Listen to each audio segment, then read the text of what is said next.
Manusia tidak dapat lepas dari benda di sekitarnya. Keberadaan benda mempermudah manusia melaksanakan aktivitasnya. Ada benda yang terbentuk di alam, dan ada benda yang dibuat oleh manusia. Batu, air, dan pasir merupakan benda yang terbentuk di alam. Mobil, gunting, dan kertas merupakan benda yang dibuat oleh manusia. Benda dapat dikelompokkan dalam 3 wujud. Wujud apa sajakah itu? Nah, yuk mari kita pelajari bersama. Wujud benda. Setiap benda pasti memiliki wujud. Wujud benda ada 3 ya, yaitu padat, cair, dan gas. Tas, buku, dan pensil berwujud padat. Minyak dan air berwujud cair. Gas hidrogen dalam balon berwujud gas. Nah, dapatkah kamu menyebutkan contoh lainnya? Nah, ini adalah wujud benda ya, terbagi menjadi 3, yaitu ada padat, cair, dan gas. Nih contohnya padat itu ada pensil, cair itu Pak Guru mencontohkannya ada air bening ya, air mineral. Kemudian gas itu Pak Guru mencontohkan dalam bentuk balon. Oke. Nah, ini benda berdasarkan wujudnya itu ada padat, cair, dan gas. Kemudian memiliki sifat. Padat itu sifatnya bentuknya tetap. Kemudian cair itu mengikuti bentuk wadahnya. Gas pun demikian ya, mengikuti bentuk wadahnya. Nah, contoh lainnya itu padat itu seperti yang di sekitar kalian. Ada meja, kursi, dan batu. Yang Pak Guru contohkan ini ya. Kemudian di cairnya itu ada air, kecap, dan sirup. Gasnya itu ada udara, awan, dan asap, serta masih banyak lain sebagainya. Di dapur, Dayu melihat benda-benda yang digunakan untuk memasak. Banyak pula bahan-bahan untuk dimasak, seperti bawang, cabai, minyak goreng, dan kecap. Oke, nah anak-anak perhatikan gambar dapur di rumah Dayu berikut ini. Nah ya, di dapur rumah Dayu banyak alat-alat ya, banyak benda-benda juga ya. Oke, nah nanti kita kelompokkan nih ada benda apa saja dalam di dapur rumah Dayu. Nah, kamu telah mengamati gambar dapur di rumah Dayu ya. Kemudian kelompokkan benda-benda yang ada dalam gambar sesuai wujudnya. Nah, kita kelompokkan ya. Tuliskan hasil pengamatan dalam tabel berikut. Nah, Pak Guru mengamati benda padat di rumah Dayu itu ada apa aja sih ya? Nah, yang pertama itu ada kompor, kemudian penggorengan, ada panci, ada spatula, dan ada baskom. Mungkin masih banyak lainnya ya yang Pak Guru kelompokkan. Kemudian benda cairnya itu ada air, ada minyak goreng, ada kecap, ada saus, dan ada cuka. Dan gasnya, benda gasnya itu ada uap air dan gas. Ya, ini yang Pak Guru kelompokkan. Mungkin masih banyak lain sebagainya ya. Kalian bisa mencari tahunya. Nah, benda dikelompokkan ke dalam 3 wujud. Nah, tuliskan ke 3 wujud benda tersebut. Nah, ayo, apa saja? Nah, benda dikelompokkan jadi 3 itu yang pertama ada benda padat, kemudian ada benda cair, dan ada benda gas. Nih, Pak Guru mencontohkan seperti yang di pertama nih ya. Ada benda padat pensil, ada benda cairnya itu air mineral, kemudian gasnya itu ada balon. Nah, kemudian kamu bisa juga mencari tahu atau menemukan benda-benda di sekitarmu yang termasuk dalam benda padat, benda cair, dan benda gas. Nih, Pak Guru mencontohkan yang lainnya ya. Itu benda padat itu di lainnya sekitar kita itu ada meja, ada kursi, ada buku, ada lemari, dan lain sebagainya. Kemudian benda cairnya itu ada air, ada kecap, ada saus, minyak goreng, cuka, dan masih ada yang lainnya lagi ya. Dan lain sebagainya. Kemudian benda gasnya yaitu ada udara, asap, oksigen, dan lain-lain. Nah, pernahkah kamu naik alat transportasi seperti pada gambar? Nah, nih gambar nih, di gambar ini alat transportasi motor ya. Ya, Pak Guru juga pernah nih, Pak Guru memilikinya ya. Memiliki sepeda motor, alat transportasinya. Nah, pada hari Minggu, Edo dibonceng ayah ke rumah nenek. Edo dibonceng ayah dengan sepeda motor. Oke ya, perhatikan denah jarak ke rumah nenek berikut ini. Ini jarak rumah Edo ke rumah nenek ya. Dari rumah Edo ke rumah nenek itu jaraknya itu 5 km 300 meter. Kemudian jarak dari rumah Edo ke kebun binatang itu adalah 1523 meter. Nah, pada pemilihan sebelumnya kalian sudah mempelajari ya tangga satuan panjang. Nah, untuk itu Pak Guru ingatkan kembali. Nah, ya, nanti Pak Guru ingatkan. Nah, jadi ingat juga kamu nih ya. Jadi kilometer atau km dan meter atau m adalah satuan untuk menyatakan jarak. Sampai lupa ya, km dan m adalah satuan untuk menyatakan jarak. Nih, Pak Guru ingatkan kembali. Perhatikan tangga satuan panjang di bawah ini. Satuan panjang itu ada km adalah kilometer, ada hm hektometer, dam itu dekameter, m itu meter, dm itu desimeter, cm itu sentimeter, dan mm itu milimeter. Nah, ingat juga setiap turun satu tangga dikalikan 10 dan setiap naik satu tangga dibagi dengan 10. Nah, kalian harus ingat ya dan hafal juga ini ya. Jangan lupa untuk menghafalkannya di rumah. Nah, 1 km sama dengan 1000 meter. Kenapa 1000 meter? Nah, dari km ke m itu turunnya berapa? Dari km ke hm dulu, kemudian ke dam, kemudian ke m ya. Jadi 1, 2, 3, 4. Ya, ada 3 berarti 1, 2, 3. Jadi tambah nolnya 3 karena harus dikalikan 10 setiap turun ya. Tuh kalau turun, kalau naik itu dibagi 10. Jarak rumah Edo ke rumah nenek 5 km 300 meter. Berapa jarak rumah Edo ke rumah nenek dalam satuan meter? Oke, nah kita dalam satuan meter ya. Kita menceritanya dalam satuan meter. 5 km 300 m. Oke, nah yang pertama kita tulis dulu 5 km ditambah 300 m. Nah, ini satuannya berbeda ya, km dan m. Nah, kita coba tes dulu ini mencari tahunya km-nya dulu, kilometer. Nah, 5 km sama dengan 5000 meter. Nah, dari mana? Nah, karena dari kilometer ke meter itu turunnya 3, maka ditambah nolnya 3. Ya, karena dikalikan 1000. Oke, kemudian 300 meter dijadikan meter ya, tetap karena satuannya itu adalah meter. Oke, jadi ya paham ya.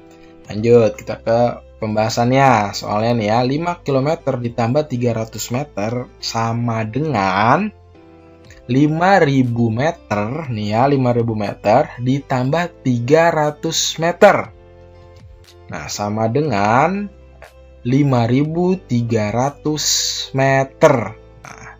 Paham ya? Sudah ketemu ya jawabannya gimana? Mudah ya?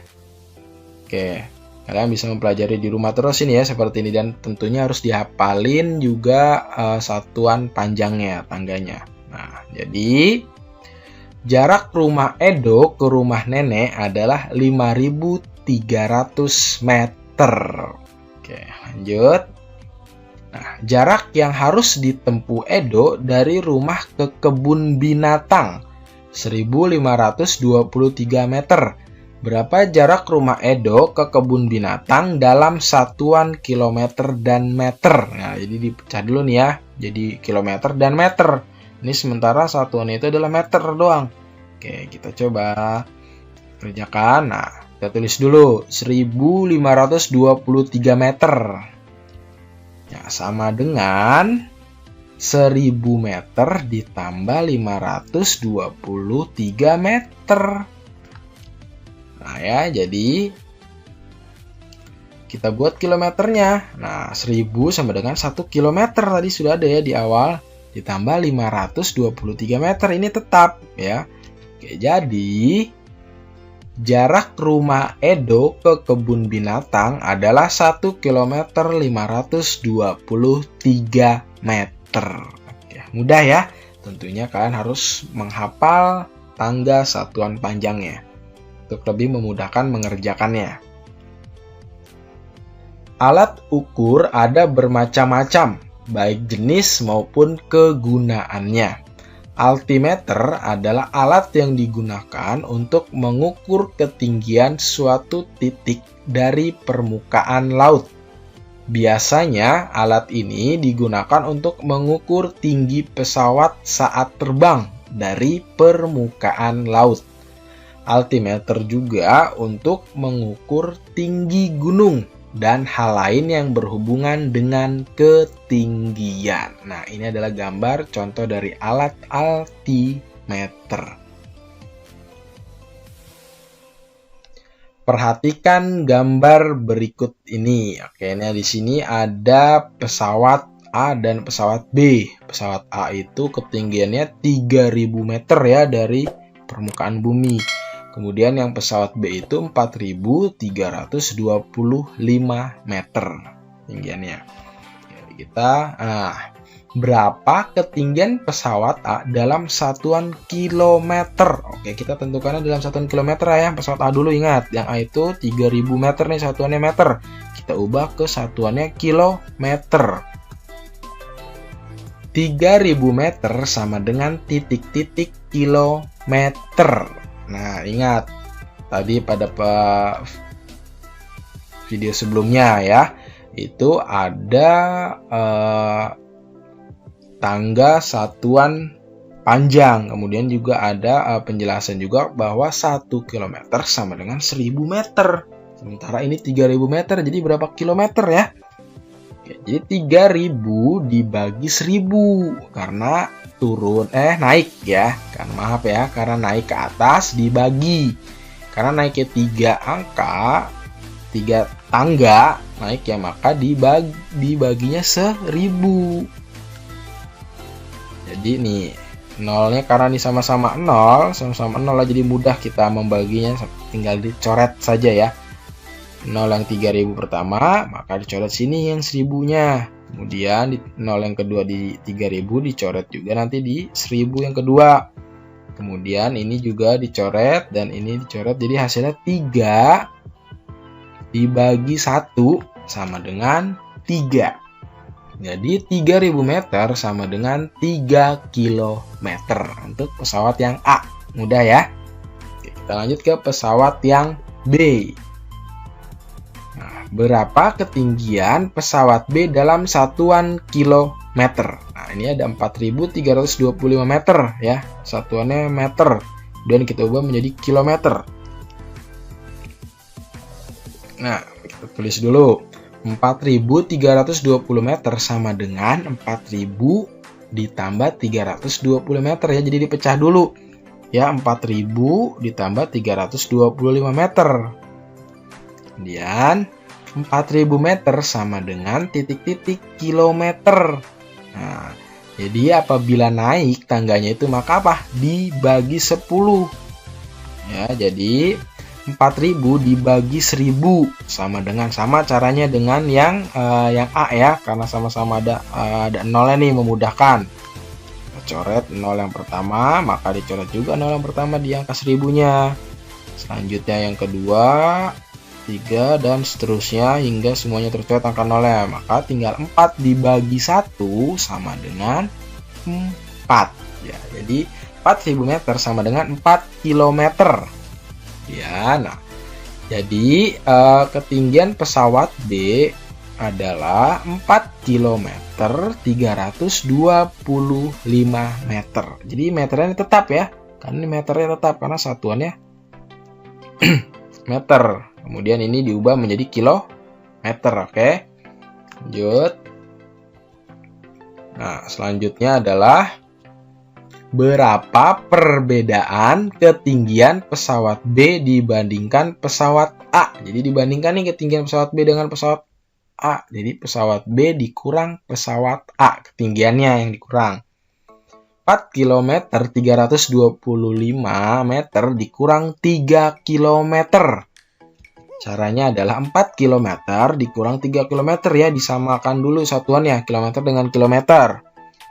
Jadi 4 km dikurang 3 km sama dengan 1 km 325 meter ya. Jadi perbedaan ketinggian pesawat B dan A adalah 1 km 325 meter. Nah, bagaimana anak-anak? Mudah ya? Oke, tentunya apa? Kalian harus menghafalkan tangga satuan panjang, baik itu turun dikali 10 maupun naik itu dibagi 10. Oke, lanjut. Angin adalah udara yang bergerak. Udara berwujud gas. Gas tidak terlihat namun dapat dirasakan. Tiupan angin ada yang kencang, lembut dan sepoi-sepoi. Ada juga angin yang bertiup sangat kencang, seperti angin topan, angin puting beliung, dan lain-lain. Perhatikan gambar berikut. Gerakan angin sepoi-sepoi bergeraklah lemah ke kiri dan ke kanan. Jika angin kencang, bergeraklah dengan hentakan yang kuat ke kiri dan ke kanan. Jika angin puting beliung, bergeraklah berputar. Anak bergerak lambat. Ya, ini maksudnya lambat ya. Kemudian ini adalah anak bergerak cepat. Nah, anak bergerak cepat berarti apa nih? Kena angin puting beliung ya. Kemudian anak bergerak berputar. Keingin puting beliung maka bergeraknya berputar. Kemudian kalau angin bergerak cepat maka anginnya kencang ya. Kita terhempas ke kanan dan ke kiri. Kemudian jika anak bergerak lambat maka tuh angin yang meniup kita adalah angin sepoi-sepoi. Paham ya? Oke, lanjut. Dengan mengikuti gerakan tersebut, kamu dapat membedakan gerakan kuat dan lemah. Oke, jadi kalau gerakan lemah itu kalau kita goyang ke kanan ke kirinya itu mengikuti angin sepoi-sepoi ya, itu namanya gerakan lemah. Kemudian gerakan kuat itu berarti kita terhempas ke kanan ke kiri itu dengan angin yang kencang, kita goyang ke kiri dan ke kanan. Itu adalah gerakan kuat. Dalam tarian, selain gerak tangan, ada juga gerakan langkah kaki. Gerakan tangan dan kaki harus selaras dengan irama yang mengiringi. Nah, sekarang kalian boleh mencoba berlatih gerakan kaki ya terlebih dahulu. Iringilah dengan lagu yang kalian suka. Berlatihlah gerakan kaki dengan gerak lembut. Seperti pohon yang melambai ditiup angin sepoi-sepoi dan gerakan pohon yang ditiup angin kencang. Oke ya. Nah, ini seperti gambar ini. Oke, jadi terima kasih ya atas pembelajaran hari ini. Pak Guru mohon maaf apabila ada salah-salah kata maupun pengucapan ya. Kurang lebihnya mohon maaf. Wassalamualaikum warahmatullahi wabarakatuh. Sampai jumpa pada pembelajaran selanjutnya.